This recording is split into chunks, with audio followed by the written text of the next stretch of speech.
Whoever it is, can you mute yourself? I've muted everybody. Somebody's obviously muted themselves on. Right, where were we? Yeah, a lot of the prisoners were, as I say, down for execution. Well, it's still there. Try not to talk too much. It's not muted. Yeah. He stayed. Judge Jeffreys stayed in Wells 4 days and nights, entertained by the mayor, and the total cost of the entertainment came to £19, which was a considerable sum of money at the time.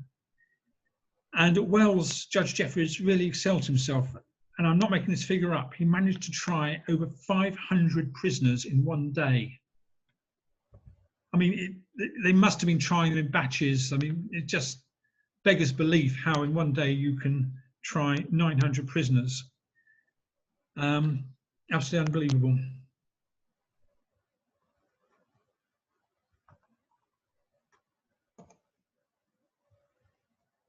I'm trying. There we go. And those were the sentences passed at Wells Assizes.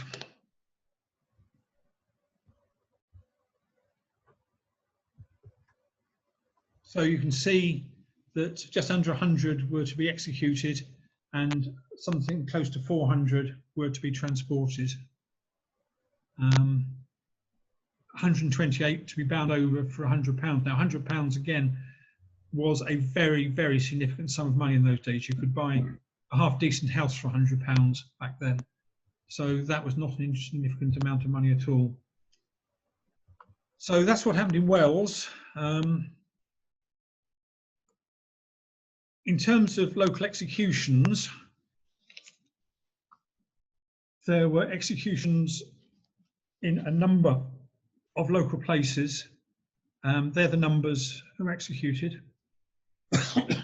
And broadly speaking, the number of people executed were is a fair indication of how many rebels there were from that particular town. So you can sort of say that Shepton Mallet, Pensford and Keynsham contributed more rebels than did Ringston or Chewton Mendip. But again, I mean, can you imagine, you know, men, women from Blagdon walking across to Rington one morning to see, you know, 3 men lose their lives? Again, doesn't bear thinking about. So there we were, right in the middle of these executions, but you know, as far none were taking place in Blagdon, and I know of no rebels that came from Blagdon, though it's quite possible some did. It's just impossible to say.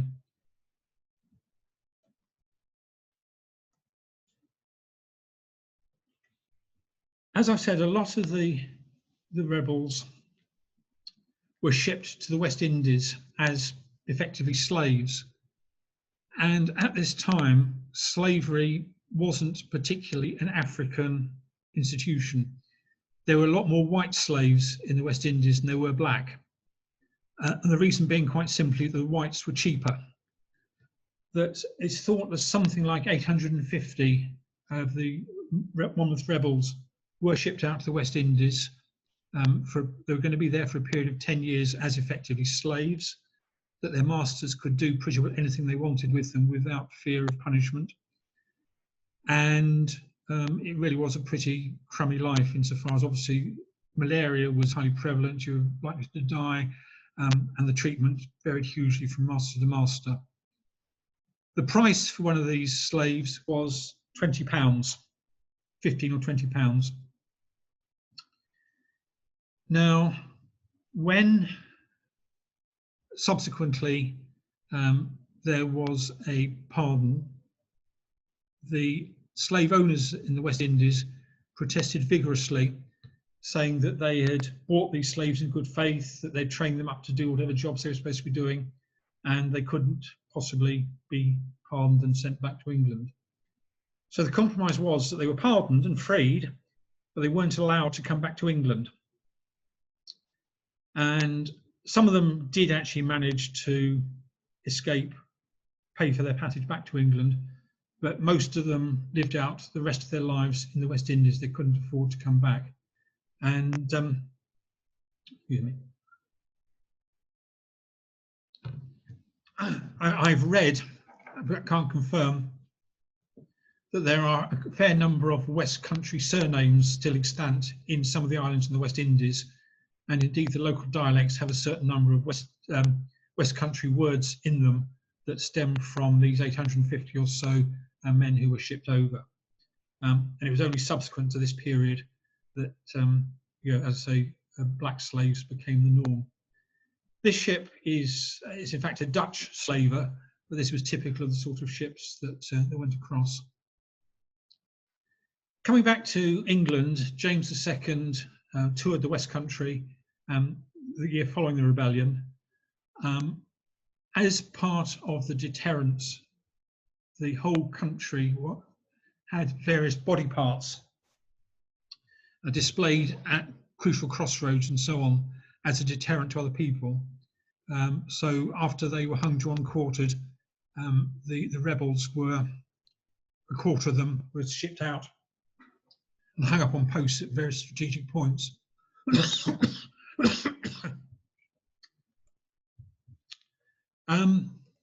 Skip that. The local one, as far as I know, was up by the Castle of Comfort, the crossroads there, which I believe is still called Gibbet Hill. Had body parts displayed there. This is the memorial down on the levels at the site of the battle.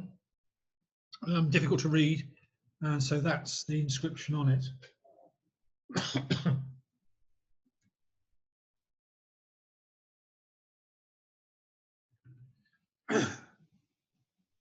That was erected last century by a well-wisher.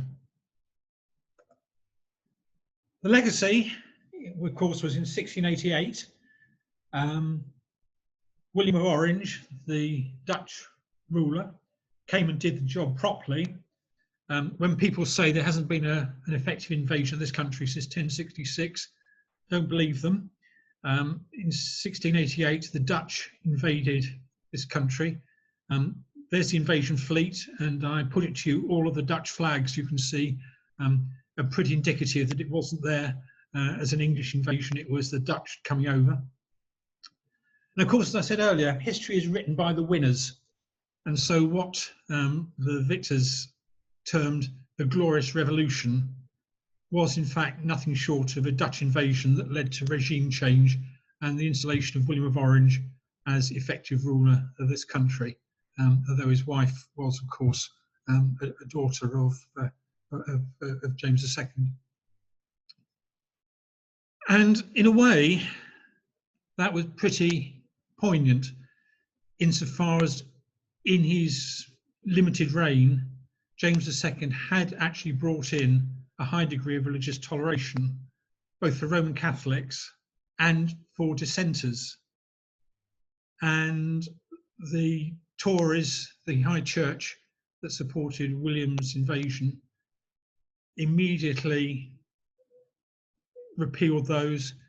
And for the next 150 or so years, until 1828, when the Acts were repealed, dissenters and Roman Catholics had very few political rights or recognition in this country.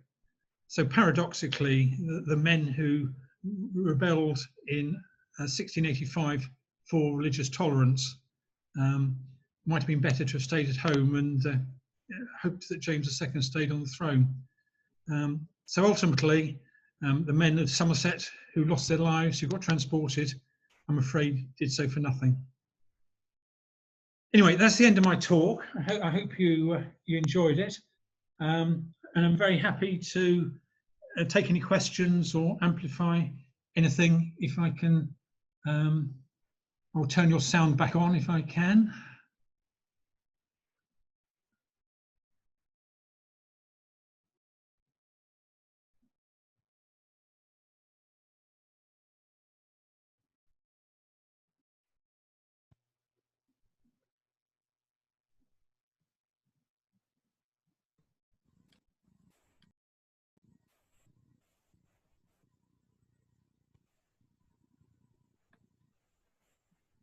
I think you need to do it individually, Ken.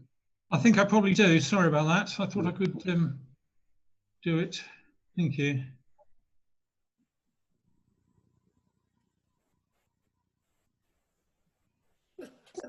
Anybody else Ken a question? Sorry, Ken, it's a Reen, not a Rhine. Yeah.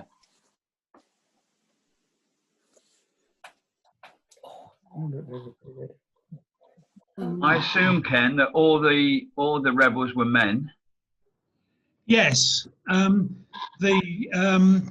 army, and most armies in those days had a lot of camp followers, cooking and provided other services.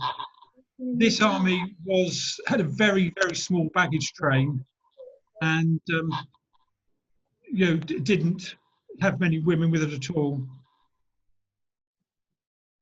Ken, you said that there were some young ladies who embroidered those banners. Oh yes. Did you say what happened to them? Right, they were put on trial, and they were set for deportation to be sent out to the West Indies. But of course, this was a ruse to actually get a great big bribe out of their dads. But none of them actually went, but because, as almost by definition, that if you could afford to educate your daughter in those days, or wanted to educate your daughter, you were rich. And so these men paid remarkably large ransoms to keep their daughters at home. You know, we're talking about £250, which in those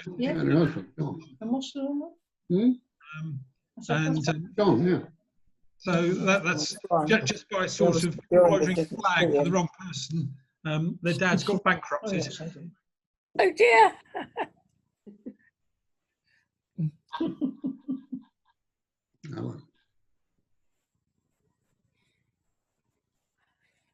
It's really quite a grisly history, isn't it?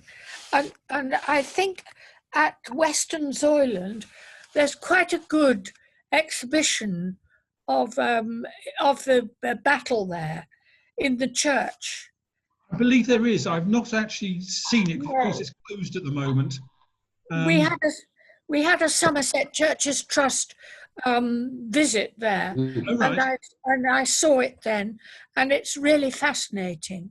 So if anybody's down that way and the church is open, it's worth having a look.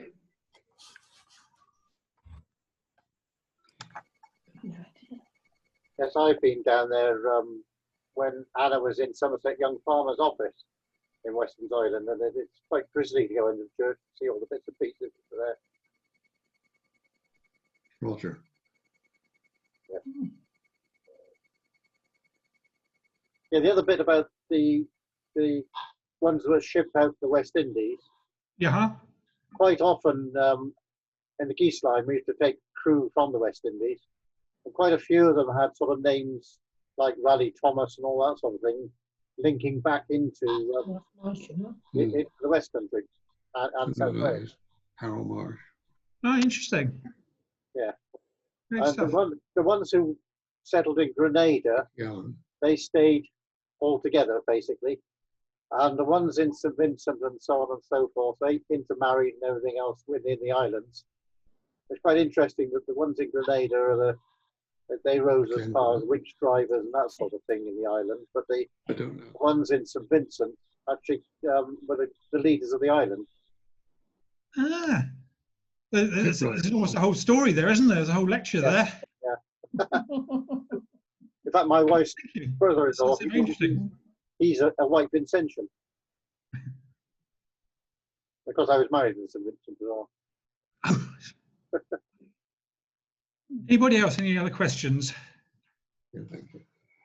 I'm wondering if you know at Sector Mallet, we often go through there on the way to Salisbury and Brighton, and you see a notice about the Pitchfork Rebellion. Is there anything to see there? Not that I know of. I mean, there was a Pitchfork Rebellion